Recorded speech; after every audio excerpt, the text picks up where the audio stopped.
Пред 1000 години еден човек го трансформирал начинот на кој се бориме против болестите. Ибн Сина, познат на Западот како Авицена.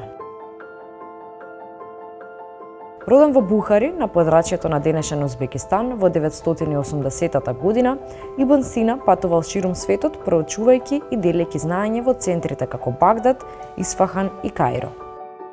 Бил филозоф, поет и астроном, вистински полемат. Меѓутоа, неговото револуционерно дело во медицината го направило легенда. Неговото ремек дело Ал-Канун фи Ал-Тиб, канонот на медицината, станало клучен медицински водич со векови, не само во исламскиот свет, туку и ширум Европа и Азија.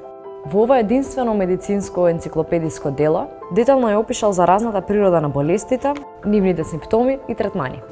Ибн Сина бил еден од првите кој препознал дека болестите може да се шират преку ситни честички во воздухот, векови пред да биде откриена теоријата за бактериите.